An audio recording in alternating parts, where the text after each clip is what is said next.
हाँ तो भाई लोगों, इस लेक्चर में हम पदार्थ के मापन की बात करेंगे। देखो, इससे पिछले वाले लेक्चर में हमने पदार्थ के बारे में जानकारी ली थी, जिसमें मैंने आपको सिर्फ सिंपल सी ये बात बताई थी कि पदार्थ होता क्या है, और केमिस्ट्री के डेफिनेशंस के बारे में बताई थी, कुछ तत्व, अणु, परमाणु के बारे में बताया था।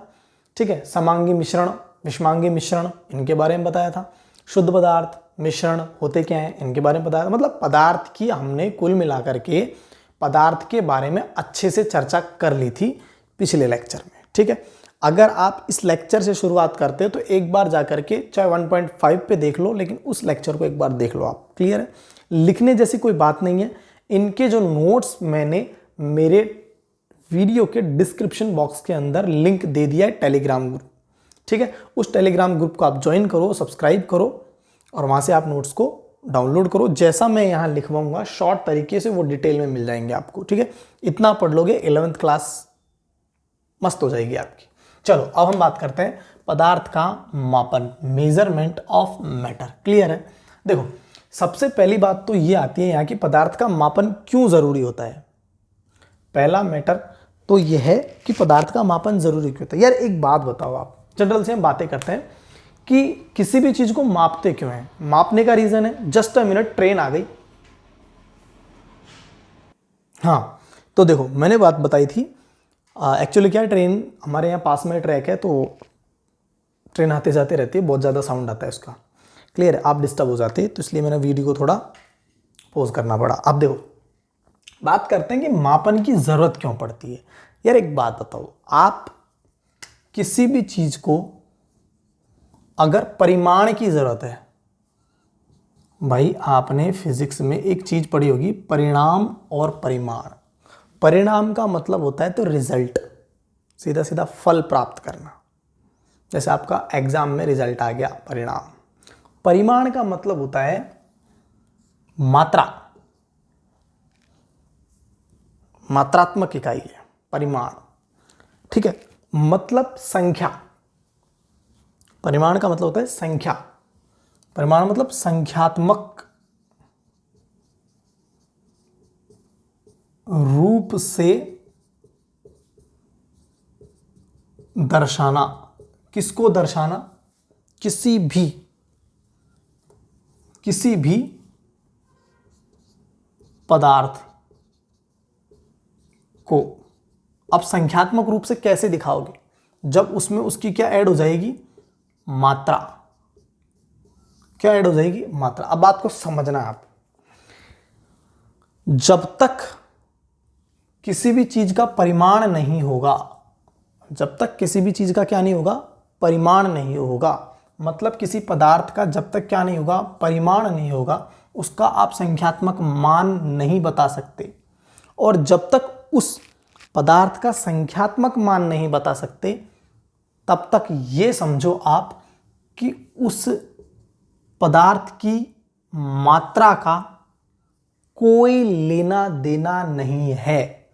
तब तक उस पदार्थ की मात्रा का मतलब, पदार्थ की जो मात्रा आपने बताई है ना, जब तक उसमें कोई संख्या नहीं होगी, उसका कोई लेना देना नहीं होगा।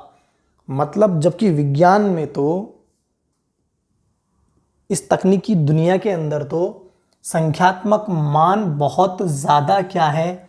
ज़रूरी है। भाई ये लेक्चर आपका ऐसे ही चलेगा, इसमें ज़्यादा अपन समझाएंगे, खाली थ्योरेटिकल लेक्चर है, आप उसको सुनो, ध्यान से समझो। तो इसलिए मेजरमेंट की ज़रूरत पड़ती है। अरे कहने का मतलब, परिमाण का मतलब सही तरीके से जानकारी जुटा पाना। भाई क्या जुटा पाना? जानकारी जुटा पाना, अच्छे तरीके से आप उसकी जानकारी जुटा पाना। और बात को समझो थोड़ा, परिमाण, मापन का मतलब है तुलना कर सकते हो आप। अरे भाई जैसे मान लो, मैं एक एग्जांपल लूँ कि मैं पैदल चल रहा हूँ और मेरा साथ वाला दोस्त साइकिल से चल रहा है, तो आप कैसे मापोगे? बताओ। ऐसे बोलोगे तेज चल रहा है और धीरे चल रहा है, वो तो दिख रहा है। सर ये इतनी गति से चल रहा है, 10 किलोमीटर पर आवर, 10 किलोमीटर प्रति घंटा, और ये 1 किलोमीटर प्रति घंटा। जो पैदल चल रहा है वो 1 किलोमीटर प्रति घंटा। और जो साइकिल पे चल रहा है वो 10 किलोमीटर प्रति घंटा। तो दोनों की तुलना करने के लिए हमको उसको क्या करना पड़ा, मापना पड़ा। अब मैंने क्या बोला, 10 और 5 संख्या बोली। मैंने क्या बोला, 10 और 5 संख्या बताया कि संख्या से रूप में दर्शाना पड़ेगा, और उसका बता भी मैंने क्या दिया, परिमाण बता दिया। ठीक है, और उन दोनों की आपस में क्या कर दी, तुलना कर दी, और उसको, उस परिमाण को, उस संख्यात्मक मान के बाद में एक शब्द और लगाया है मैंने, किलोमीटर प्रति घंटा, ये और लगाया है। इसको हम बोलते हैं इकाई, इसको हम बोलते हैं इकाई, यूनिट। और बात करता हूं, चलो और बात करते हैं। जैसे मैं कोई दुकान पे गया और दुकान पे जाकर के मैंने बोला कि साहब तेल दे दो, मैंने बोला तेल दे दो, और साहब 1 किलो चीनी दे दो। मैंने बोला कि साहब तेल दे दो और 1 किलो चीनी दे दो। तो वो कंफ्यूज हो गया दुकान वाला, कंफ्यूज ऐसे हो गया कि उसने 1 किलो चीनी तो दे दी, लेकिन तेल के लिए पूछा कि कितना दूं। अरे तेल की मात्रा कितनी दूं सर, मुझे कोई संख्या बताओ। 1 दूं, 2 दूं, 3 दूं, 4 तेल दूं, 5 तेल दूं, बट कितना दूं। मैंने बोला 2 तेल दे दो। बात को समझना, मैंने बोला 2 तेल दे दो। क्या हो, मतलब 2 तेल कैसे देगा वो? 2 तेल कोई बॉटल थोड़ी है, अरे कोई चीज, कोई ऐसी कोई वो थोड़ी है जो उठा के 2 तेल दे दिया, नहीं। हमको उसमें करना क्या पड़ेगा भैया, एक संख्यात्मक रूप से बताना पड़ेगा, उसको मापना पड़ेगा। तेल को, इस पदार्थ को हमको मापना पड़ेगा संख्यात्मक रूप से, और इसके बाद संख्यात्मक मान, इस मात्रात्मक मान के अंत में या बाद में एक इकाई या यूनिट का प्रयोग करना पड़ेगा उसको मापने के लिए। तो मैं बोलूंगा कि सर जी 1 लीटर तेल दे दो, सर जी 1 लीटर तेल दे दो। हम प्लॉट लेने गए, ठीक है, घर पे ये क्या हो गया, लाइट क्या हो रहा है जाने। हम प्लॉट लेने गए, हमने बोला इतना लंबा और इतना चौड़ा प्लॉट है हमारा। समझ में आया? समझ में ही नहीं आया कितना लंबा और कितना चौड़ा प्लॉट है। तो प्लॉट मतलब पदार्थ है, जमीन है, ठीक है। तो हम बात कर रहे हैं, ये क्या हो रहा है ना। तो देखो थोड़ा सा वीडियो में थोड़ा प्रॉब्लम हो सकती है क्योंकि लाइट थोड़ी डिम ज़्यादा हो रही है, ठीक है, तो आप थोड़ा एडजस्ट कर लेना भैया। तो बात क्या कर रहे थे हम कि प्लॉट लंबा और चौड़ा कितना देना, तो लंबा चौड़े की बात हो रही है यहाँ पे। तो मैं बताऊंगा लंबाई, सर इतनी लंबाई है, इतनी चौड़ाई है, और इस क्षेत्रफल का इतना लंबा है, जैसे 2 मीटर लंबा है और 2 मीटर चौड़ा है, तो सर जी 2 दूनी 4 मीटर स्क्वायर, इतने क्षेत्रफल का हमारा क्या है, प्लॉट है, जो भी जमीन का हिस्सा है, जो भी है। तो आपने किया क्या, मापन के लिए उसके परिमाण को संख्यात्मक रूप से बताया, और संख्यात्मक मतलब मात्रात्मक रूप से बताया, और उसके बाद में क्या लगाई, इकाई लगाई। तब जाके उसने उस पदार्थ की हमको सही तरीके से क्या मिली, जानकारी मिली। मतलब उसकी हम अब अच्छे से क्या बना सकते हैं, रिपोर्ट बना सकते हैं, अच्छे तरीके से उसकी तुलना कर सकते हैं। इसलिए बेटा पदार्थ का मापना बहुत बहुत ज़रूरी होता है। मेरे हिसाब से अब ये बात आपके समझ में आ गई होगी कि पदार्थ का मापन क्यों किया जाता है। क्लियर है? अब हम बात करेंगे पदार्थ के मापन के लिए 2 प्रकार होते हैं भाई। किसी भी पदार्थ को मापा जाता है अलग अलग तरीके से। अब देखो पदार्थ कितने प्रकार के होते हैं, 2 प्रकार के, गुणधर्म के अकॉर्डिंग। भाई पदार्थ को, मैटर को उसकी प्रॉपर्टीज के अकॉर्डिंग 2 टाइप से बांटा जाता है। एक तो है भौतिक गुणधर्म, एक है रासायनिक गुणधर्म। ध्यान से समझो सिर्फ, एक है भौतिक गुणधर्म, एक है रासायनिक गुणधर्म। मैं लिख देता हूं, पदार्थ कितने गुणधर्म है, कितने गुणधर्म है, 2। एक कौन सा है, भौतिक, और एक कौन सा है, रासायनिक। अब पहले आप ये समझो भौतिक और रासायनिक का मतलब। भौतिक का मतलब है यहां पर कि आप उसको आउटर साइड से देखोगे, बाहरी तरफ से देखोगे, खाली उसकी बाहर से अवस्था देखोगे, उसकी फेज देखोगे, उसकी स्टेट देखोगे कि वो बाहर से कैसा दिखाई देता है, बाहरी रूप की चर्चा चलाओगे। जैसे मैंने बोला, ध्यान से समझना, उसके रंग, अरे बाहर से दिखेगा काला, गोरा, पीला, नीला, हरा, गुलाबी, जो भी है, उसमें कैसी गंध आ रही है, उसका कितना द्रव्यमान है, उसका कितना क्वथनांक है, इनकी चर्चा चलाएंगे हम धीरे धीरे बाद में। उसका कितना गलनांक है, उसका कितना आयतन है, उसका कितना क्षेत्रफल है, इन सब की चर्चा, इन सभी को भौतिक गुणधर्म बोलते हैं। मतलब ये बदलते, ठीक है, ये सब क्या है, फिक्स्ड रहते हैं। ये सब क्या है, फिक्स रहते हैं, ऐसा नहीं है कि बदलते नहीं है, ठीक है। तो इनको हम माप सकते हैं, इनको हम क्या कर सकते हैं, माप सकते हैं, इनको हम मेजर कर सकते हैं। भौतिक राशियों को हम क्या कर सकते हैं, मेजर कर सकते हैं। भैया रासायनिक राशियों को भी मेजर किया जा सकता है, बट इनमें क्या होता है कि रंग बदल जाता है, अवस्था बदल जाती है, गैस निकलने लग जाती है, अभिक्रिया होने लग जाती है, अभिक्रिया में परिवर्तन आ जाता है, अभिक्रिया क्रियाशील हो जाती है, कुछ अम्लता के गुण आ जाते हैं, कुछ क्षारता के गुण आ जाते हैं। बात को समझना, कुछ क्षारता के गुण आते हैं, इतने सारे परिवर्तन, मतलब यहाँ पे परिवर्तन हो जाता है, यहाँ बदल जाती है चीज, एक अभिकारक दूसरे उत्पाद में बदल जाता है, अभिक्रिया हो जाती है। तो यहां कब मापन संभव है, यहां मापन संभव है, बात को ध्यान से समझ लेना, यहां मापन संभव है कब, परिवर्तन के बाद। मतलब समझो बात को, मैंने बोला जल है, अब जल खट्टा है, तो क्या अकेला जल खट्टा है क्या, नहीं। जैसे मैं उसमें नींबू मिलाऊंगा या जो कोई खट्टा पदार्थ मिल जाऊंगा, तब जाके जल क्या हो जाएगा, खट्टा। मतलब परिवर्तन करने के बाद उसको मापना पॉसिबल है कि वो कितना अम्लीय है या कितना क्षारीय है।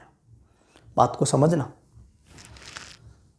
मतलब रासायनिक गुणधर्म, रासायनिक जो राशियां होती है, गुणधर्म होते हैं, उनको परिवर्तन के बाद मापना संभव है, जबकि भौतिक राशियों को बिना परिवर्तन किए, बिना बदले आसानी से मापा जा सकता है।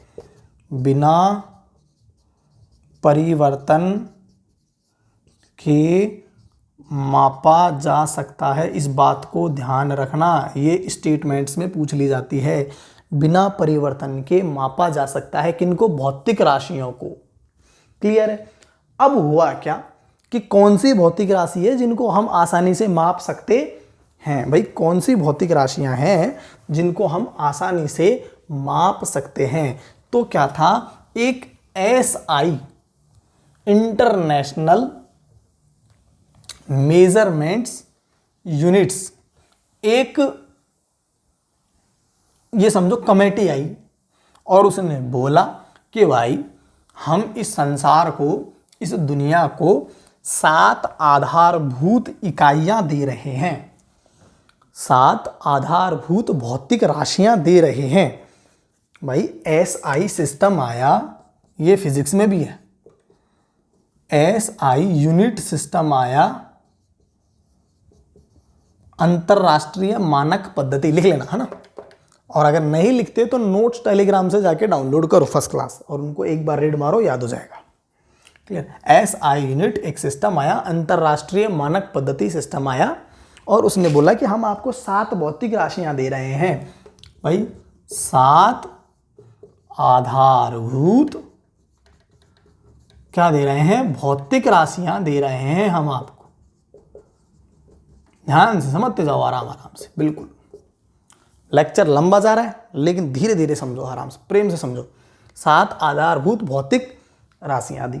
अब भाई उन्होंने बोला कि यही 7 राशियों को पूरा संसार फॉलो करेगा, जैसा हम बता रहे हैं ऐसे ही आप फॉलो करोगे। भाई होता क्या है कि हमारे गांव में मील में नाप लेते हैं, अमेरिका में देखते हैं तो किलोमीटर में नाप लेते हैं। ये है बात। हमारे यहाँ इंच में नाप लेते हैं, वहां सेंटीमीटर में नापते हैं।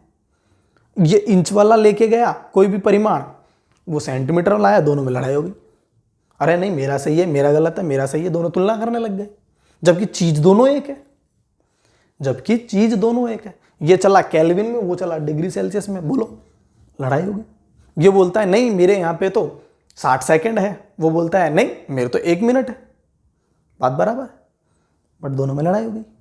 तो इनने मिलकर के एक सम्मेलन किया, शादी वाला सम्मेलन नहीं किया, एक सम्मेलन किया, और उसकी डेट तो मुझे पता नहीं है, बट वो सम्मेलन किया और उसमें 7 आधारभूत फंडामेंटल्स फिजिकल क्वांटिटीज राशियां रखी और बताया कि इनको आपको याद रखना है और इनको सेम तरीके से लेके चलना है पूरी दुनिया, और यही आपको माननी पड़ेगी। ठीक है, तो कौन कौन सी थी ध्यान से देखते जाओ। सबसे पहले इन्होंने बोला, पहली नंबर हम बोलेंगे भाई लंबाई। आप लंबाई को एल से तो डिनोट करोगे और मीटर में नापोगे। किस में नापोगे? मीटर में, और मीटर को एम से करते हैं। फिर बोलता है आप कोई भी द्रव्यमान होगा उसको, द्रव्यमान को किससे करोगे? एम से तो डिनोट करोगे, और क्या बोलोगे? किलोग्राम, केजी में। ठीक है, मतलब द्रव्यमान हमेशा केजी में ही मापा जाता है। ठीक है। तीसरा, आप समय की बात करते हो तो हम समय को स्मॉल टी से डिनोट करेंगे, मापेंगे किसमें? सेकंड में, और सेकंड को लिखोगे SEC में। अगर आप बात करते हो ताप की, भाई कोई भी टेम्परेचर को डिनोट करेंगे कैपिटल T से, मापेंगे केल्विन में, और केल्विन को लिखोगे K से। अगली बात करते हैं तो विद्युत तापमान के बाद में पदार्थ की मात्रा बात कर लेते हैं। कैसे भी लिख लो, वो ऊपर नीचे हो जाता है। पदार्थ की मात्रा, पदार्थ की मात्रा को आप स्मॉल एन है ना, एन से करोगे, लिखोगे मोल में। पदार्थ की मात्रा को आप मोल में मापोगे, मोल में, दर्जन भर्जन में नहीं, मोल में। ठीक है, पदार्थ की मात्रा को मोल में मापोगे और मोल को लिखोगे MOL से। छठे नंबर पे विद्युत धारा।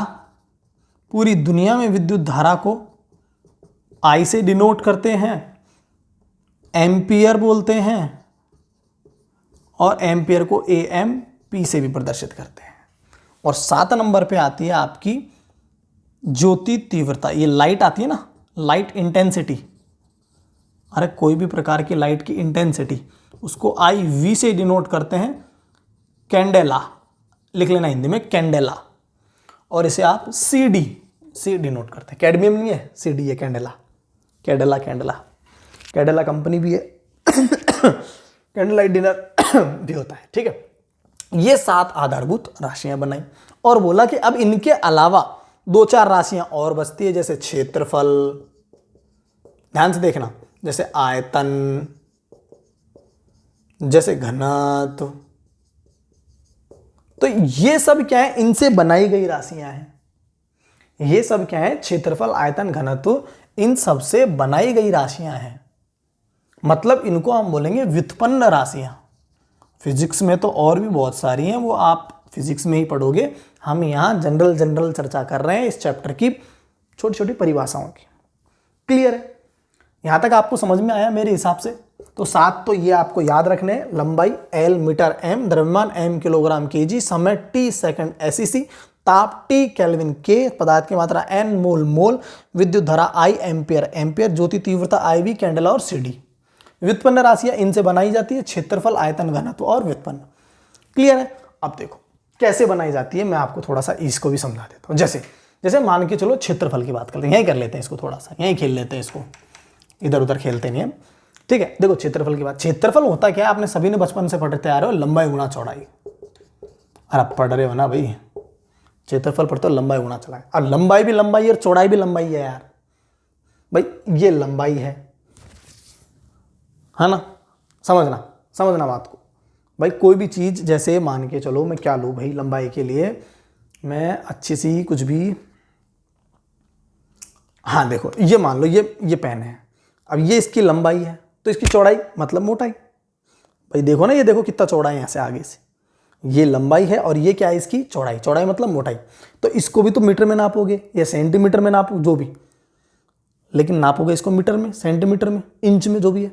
और इसको भी आप मीटर, सेंटीमीटर, इंच में, मतलब कहने का मतलब इसको भी एल में नापोगे, इसको भी एल में। अरे एल से, लंबाई को एल से डिनोट करते हैं, मतलब कहने का एल को भी मीटर से करोगे, एल को भी मीटर से करोगे, दोनों मिला करके एल स्क्वायर या मीटर स्क्वायर। क्षेत्रफल मतलब मीटर स्क्वायर, कहीं भी मीटर स्क्वायर दिख जाए ना, मीटर स्क्वायर दिख जाए, या मीटर स्क्वायर से छोटा सेंटीमीटर स्क्वायर दिख जाए, या सेंटीमीटर स्क्वायर से छोटा इंच स्क्वायर दिख जाए, या किलोमीटर स्क्वायर दिख जाए बहुत बड़ा, तो हमेशा वो किसका, क्षेत्रफल का, किसका, क्षेत्रफल का। अब ऐसे ही बात करते हैं आयतन। आयतन क्या होता है बताओ?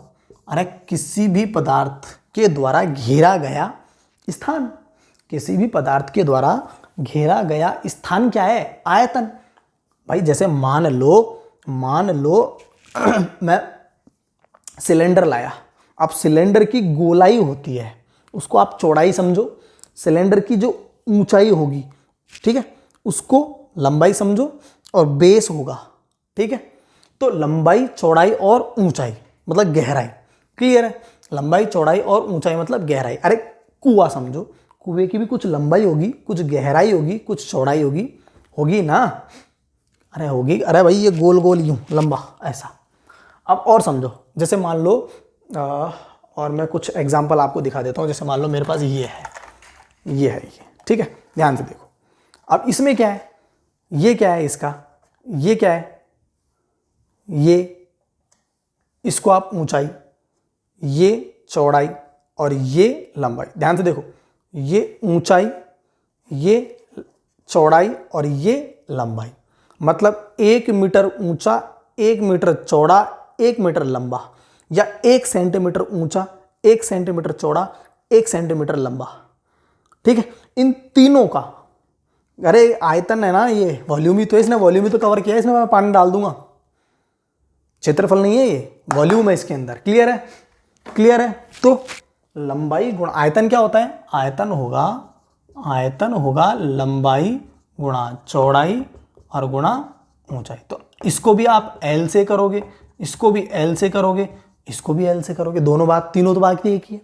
इसको भी मीटर में, इसको भी मीटर में, इसको भी मीटर में, तीनों को गुणा करोगे तो मीटर क्यूब। अब कोई भाई ऐसा बैठा हो कि सर ये मीटर स्क्वायर कैसे हुआ? अरे भाई किसी भी राशि के ऊपर घात 1 मानी जाती है तो गुणा में आधार समान होने पर घातें जुड़ जाती है। गुणा में आधार समान होने पर घातें क्या हो जाती है? जुड़ जाती है। भाई इस पे भी 1 घात, इस पे भी 1 2, तो एल स्क्वायर हो गया। मीटर पे 1 घात, मीटर पे 1 घात, घात पावर, तो दोनों की घात मिलकर के मीटर स्क्वायर हो गया। इस पे भी 1 घात, इस पे भी 1 घात, इसके भी 1 घात, तो कितनी घात हो गई? 3 घात, मतलब 3 जुड़ गई तो मीटर क्यूब बन गया। और मीटर क्यूब का मतलब ही क्या है? आयतन। मीटर क्यूब का मतलब ही क्या है? आयतन। क्लियर है? बोलो यहां तक आपको समझ में आया?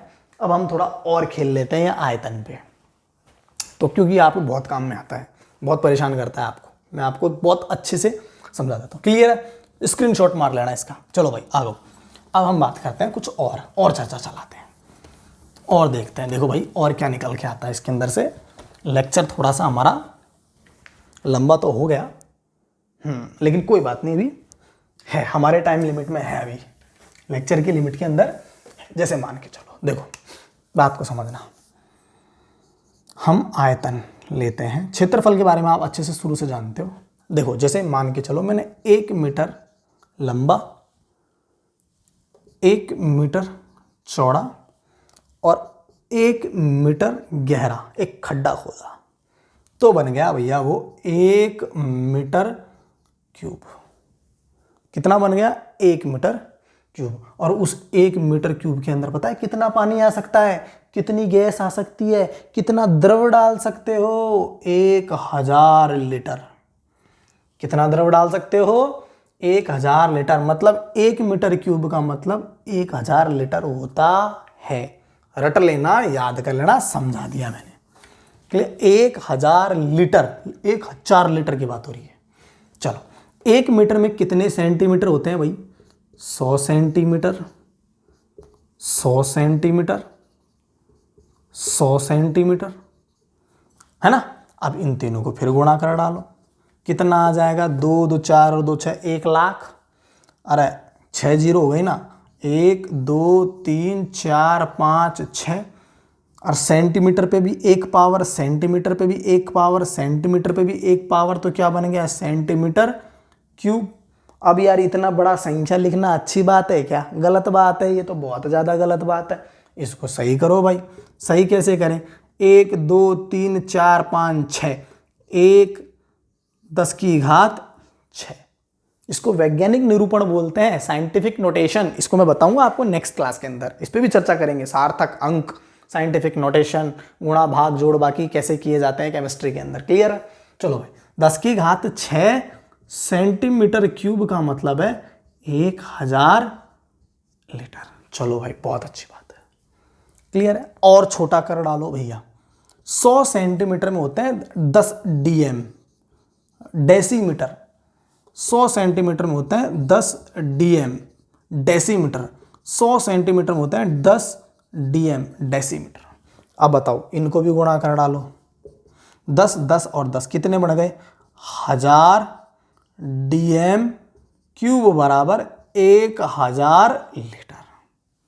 1000 डीएम क्यूब बराबर 1000 लीटर। बात को समझना, 1000 डीएम क्यूब बराबर 1000 लीटर। क्लियर है। अब एक बात बताओ, देखो ध्यान से समझो, बहुत प्यारी बात समझ के आएगी आपको, बहुत मजा आएगा थोड़ी देर में। ठीक है। अब देखो, यहां से देखो ध्यान से, मैं ऐसे कर सकता हूं कि 1 लीटर में 1 डीएम क्यूब।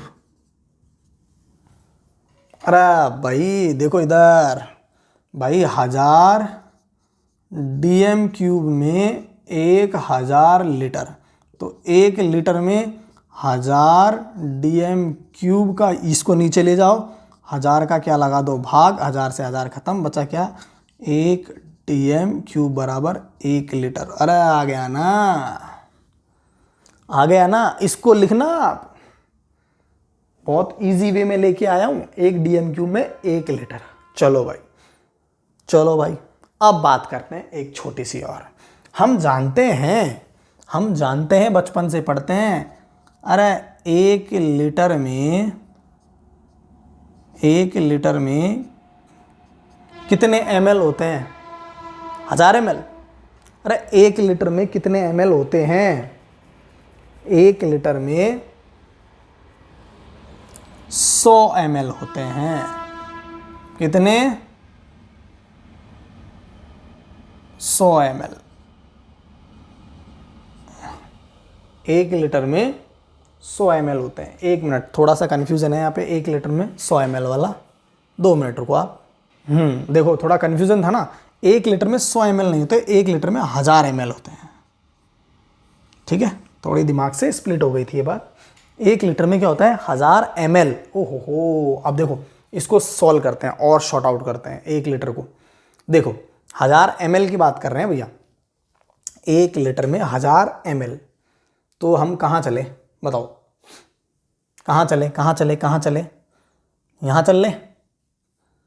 अरे अब बात को देखो, 1000 ml होते हैं 1 लीटर में। देखो 100 सेंटीमीटर की बात कर लेते हैं पहले। देखो ध्यान से देखना भाई, 100 सेंटीमीटर गुणा 100 सेंटीमीटर गुणा 100 सेंटीमीटर बराबर 1000 लीटर। अभी देखा ना, ये रहा। क्लियर है।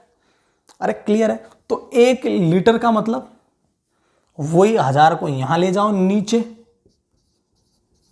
1 0 से 1 0, 1 0 से 1 0, 1 0 से 1 0, बचा कितना, 10 10 और 10, 1000 सेंटीमीटर क्यूब, मतलब कितना, 1 लीटर। 1000 सेंटीमीटर क्यूब में कितना, 1 लीटर। 1000 सेंटीमीटर क्यूब में कितना, 1 लीटर।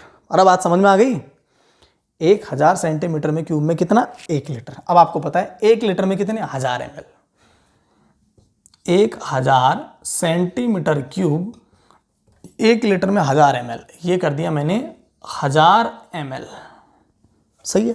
तो 1 ml में, अरे यार 1 ml में फिर ये 1000 का नीचे भाग लगा दो, 1000 से 1000 खत्म, 1 सेंटीमीटर क्यूब। 1 ml में कितना? 1 सेंटीमीटर। अरे मैंने करा कुछ नहीं है, सब वहीं से वहीं घुमा रहा हूं मैं भाई। मैंने बोला कि सर 1 मीटर गुणा 1 मीटर गुणा 1 मीटर, तीनों मिलके 1 मीटर क्यूब, क्यूब घन। ठीक है, ये वैल्यू याद रखो। 1 मीटर क्यूब में कितने? 1000 लीटर। चलो भाई, बहुत अच्छी बात है। दूसरा, 1 मीटर में 100 सेंटीमीटर, 100 सेंटीमीटर 100 सेंटीमीटर गुणा कर दिए 10 की घात 6 सेंटीमीटर क्यूब, 1000 लीटर। इसे याद करने की कोई आवश्यकता नहीं, बड़ी वैल्यू है। और आ जाओ, 100 सेंटीमीटर में 10 डेसीमीटर होते हैं, 100 सेंटीमीटर में 10 डेसीमीटर होते हैं, 100 सेंटीमीटर में 10 डेसीमीटर होते हैं। क्लियर है? 10 डेसीमीटर मतलब 1000 डेसीमीटर क्यूब। अब ये भी याद रखो आप, 1000 डेसीमीटर क्यूब में कितना होता है? 1000 लीटर। तो 1 डेसीमीटर क्यूब में कितना होगा? 1 लीटर। मैंने ये पॉसिबल को यहां समझा दिया आपको। 1000 डेसीमीटर क्यूब में 1000 लीटर, 1 डेसीमीटर क्यूब में 1 लीटर। कैसे? 1000 डेसीमीटर क्यूब में 1000 लीटर, 1 लीटर का मतलब 1000 का भाग लगा दो, 1000 से 1000 खत्म, 1 डेसीमीटर। अब फिर से मैंने सेंटीमीटर उठाया, बात को समझना। फिर मैंने सेंटीमीटर को फिर उठाया, 100 सेंटीमीटर 100 सेंटीमीटर 100 सेंटीमीटर बराबर हमने पढ़ा है 1000 लीटर। अरे पढ़ा ना भी। अब हमको पता है तो 1 लीटर में कितना सेंटीमीटर क्यूब हो सकता है? सिंपल सी बात है, ये 1000 को फिर नीचे भाग लगा दिया, 0 0 0 खत्म, 0 0 खत्म, तो मतलब बचा कितना? 1000 सेंटीमीटर। ये भी आपको रटना है। अरे रटने का तो खैर है ही नहीं, लेकिन याद तो करना पड़ेगा। तो 1000 सेंटीमीटर क्यूब में 1 लीटर, 1000 सेंटीमीटर क्यूब में 1 लीटर। ठीक है, अब हमने पढ़ा है कि 1 लीटर में 1000 ml होते हैं, 1 लीटर में 1000 ml होते हैं। तो मैंने कुछ नहीं किया, 1 लीटर में 1000 ml रख दिए। अब 1000 ml रख दिए तो मुझे तो 1 ml की वैल्यू चाहिए। 1 ml के लिए फिर 1000 का नीचे भाग लगा दो, 1000 से 1000 खत्म, 1 सेंटीमीटर। ये बहुत ज्यादा इंपॉर्टेंट है, असली ये स्टार है। मतलब हमको या केमिस्ट्री के अंदर जो एसिड, बेस, सॉल्ट, जो भी फंक्शनल ग्रुप, आगे बात करेंगे इनके लिए, जो भी आप पदार्थ लोगे ना प्रैक्टिकल करने के लिए, पढ़ने के लिए, समझने के लिए, सोचने के लिए, जो भी काम करने के लिए, जो भी आप लोगे ना भैया, 1000 लीटर में थोड़े लोगे यार। ट्रैक्टर की ट्रॉली के बराबर आता है, इतना थोड़े लोगे। 1 लीटर, एक इतना H2SO4 थोड़े लोगे, एक पानी की बोतल के बराबर, मर जाओगे। आपको लेना है बेटा 1 ml, 2 ml, 3 ml। तो आपको याद रखना है 1 ml का मतलब 1 सेंटीमीटर क्यूब, मतलब 1 सेंटीमीटर, ऐसा समझो 1 सेंटीमीटर लंबा, 1 सेंटीमीटर चौड़ा, 1 सेंटीमीटर ऊंचा। मैं और समझा दूं, और समझ लो। ये मैंने बनाया। अब बात को समझो, ये और ये क्या है? चौड़ा, ये क्या है? लंबा, और ये क्या है? ऊंचा। बस 1 सेंटीमीटर लंबा, 1 सेंटीमीटर चौड़ा और 1 सेंटीमीटर ऊंचा। क्यूब ही तो है, तो इसका क्या होगा? आयतन। तो आयतन की मैंने आपसे बात कर तो ली। अरे बोलो, आया क्या समझ में? इसको लिखो आप, इसको मारो स्क्रीनशॉट, फटाफट लिखो भाई। हाँ, तो मुझे उम्मीद है आपने लिखा होगा और समझा होगा अच्छे से। ठीक है, फिर भी नहीं समझ में आया तो एक बार आप इस पीछे से जाकर के 2 बार 10 सेकंड पीछे चल जाओ, 20 सेकंड पीछे चल जाओ, एक बार देख लो, याद हो जाएगा। अब हम बात करते हैं, आयतन की बात कर ली, अब हम बात करते हैं घनत्व। एक चीज समझाऊंगा आपको मैं, घनत्व को बोलते हैं डेंसिटी। और इनके notes Telegram channel, description link याद रखना, description link Telegram channel. Okay, subscribe, share, like सब करो यार। पढ़ाऊंगा पूरा, अच्छे से पढ़ाने की पूरी कोशिश करूंगा। घनत्व, डेंसिटी। देखो, डेंसिटी का मतलब समझो आप। डेंसिटी का मतलब है कि कोई पदार्थ है, ठीक है। अब मैं पदार्थ बना रहा हूं 2 टाइप से। एक मैंने ये पदार्थ बनाया, ध्यान से समझना, एक मैंने ये पदार्थ बनाया। अब देखो, इसमें कण है 1 2 3 4 और 5। इसमें भी 1 2 3 4 और 5। ठीक है, बताओ कण दूर कहां कहां है? अरे इसमें कण ज्यादा दूर है, कण कहां है? दूर दूर है। और यहां कण क्या है? पास पास है। अब एक बात बताओ ध्यान से, आयतन, आयतन भाई बॉक्स है ना, ये क्यूब है, घन है, वही। अब आयतन की बात करते हैं। आयतन किसका ज्यादा है? आयतन इसका ज्यादा है। अरे आयतन क्या है? इसका ज्यादा है। और इसका आयतन क्या है? कम है। तो कहने का मतलब, अब देखो, जिसके कण ज्यादा उसका द्रव्यमान ज्यादा, जिसके कण कम उसका द्रव्यमान कम। बट दोनों में कणों की संख्या तो बराबर है, लेकिन प्रति इकाई कण, प्रति इकाई आयतन, जो कण हैं वो दूर दूर हैं। जो कणों की व्यवस्था है ना प्रति इकाई पर, जो एरिया कवर कर रहा है ना कण, वो क्या है? दूर दूर है। लेकिन यहां प्रति इकाई आयतन में कण क्या है? चिपके हुए हैं, पास पास हैं, चिपक गए दो।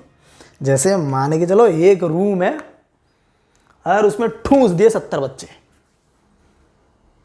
और उसी रूम में दूसरे दिन 7 ही बच्चे हैं। अब बताओ किसका घनत्व ज्यादा होगा? 70 वाले।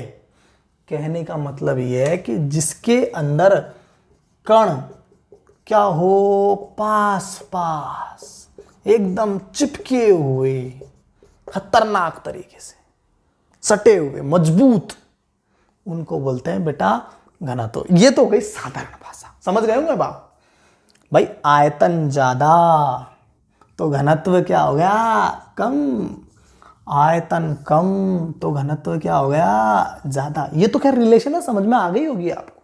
मैंने बोला ना अभी आपसे, प्रति इकाई आयतन द्रव्यमान, प्रति इकाई आयतन द्रव्यमान को कहते हैं घनत्व। लिख लेना, मैं लिख देता हूं, प्रति इकाई आयतन में कणों का द्रव्यमान, प्रति इकाई आयतन में कणों का द्रव्यमान क्या कहलाता है?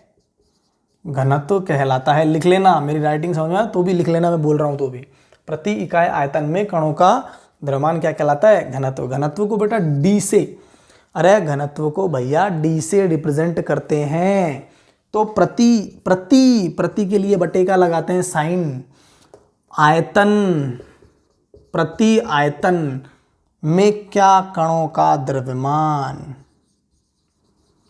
किसका? कणों का द्रव्यमान। प्रति इकाई आयतन में कणों का द्रव्यमान क्या कहलाता है? घनत्व कहलाता है। इसको बोलते हैं मास, इसको बोलते हैं वॉल्यूम, इसको इसको भैया m से करते हैं, इसको v से कर सकते हैं।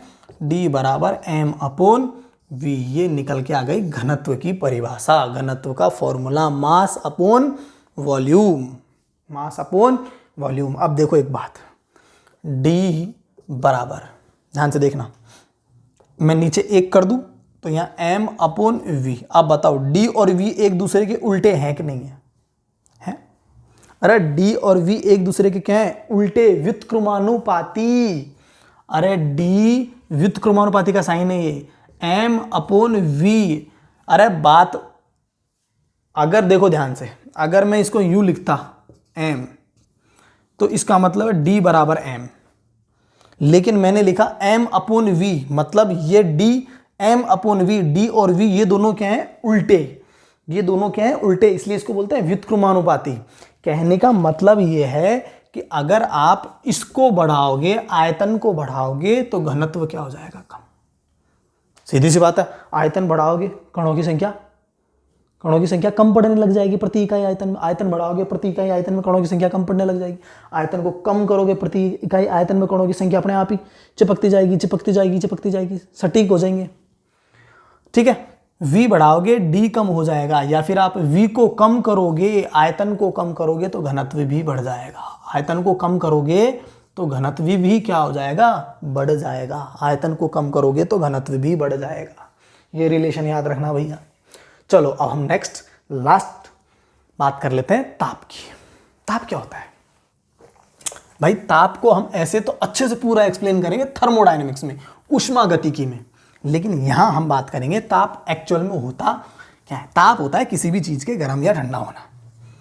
ताप क्या होता है? किसी भी चीज का गर्म या ठंडा होना। हमने देखो आयतन पढ़ लिया, घनत्व पढ़ लिया, अब ताप पढ़ते हैं। ताप होता है टेम्परेचर, इसको करते हैं कैपिटल टी से, है ना।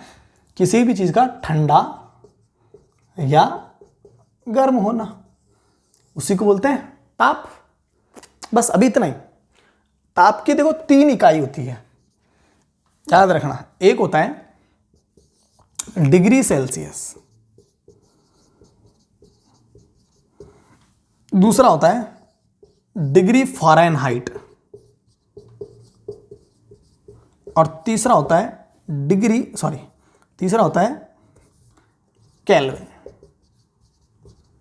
ठीक है, डिग्री सेल्सियस, डिग्री फ़ारेनहाइट और केल्विन, ये 3 क्या होती है, ताप को मापने की इकाइयां होती है। ठीक है, इनमें एक रिलेशन होता है, उस रिलेशन को आपको याद रखना है। देखो डिग्री फ़ारेनहाइट बराबर होता है 9/5 degree Celsius plus 32, I think यही होगा। 9/5 डिग्री सेल्सियस प्लस 32, ये फ़ारेनहाइट, डिग्री फ़ारेनहाइट। ठीक है, degree Fahrenheit 9/5 degree Celsius plus 32। और एक रिलेशन होता है के बराबर 0 डिग्री सेल्सियस प्लस 273.15, एक ये रिलेशन होता है। ये संबंध आए कैसे, ये भी हम थर्मोडायनेमिक्स में बात करेंगे पूरी चर्चा से। अभी हम इस चैप्टर की खाली सामान्य जानकारी ले रहे हैं। ठीक है, ताकि आपको याद रहे कि सर तापमान, मैं लिख दूं डिग्री सेल्सियस तो आप समझ जाओगे तापमान इकाई है, मैं लिख दूं फ़ारेनहाइट तो आप समझ जाओ तापमान की इकाई है, मैं लिख दूं केल्विन में तो आप समझ जाओगे केल्विन में। अब डिग्री फ़ारेनहाइट, अगर डिग्री सेल्सियस दे रखा है तो फ़ारेनहाइट निकाल सकते हो, अगर फ़ारेनहाइट दे रखा है तो सेल्सियस निकाल सकते हो, अगर केल्विन दे रखा है तो डिग्री सेल्सियस निकाल सकते हो, अगर डिग्री सेल्सियस दे रखा है तो केल्विन निकाल सकते हो। आप आपस में इन तीनों को आराम से एक दूसरे से एक्सचेंज कर सकते हो। तो ये आज आपका होमवर्क होगा, याद रखना, होमवर्क लिख लो।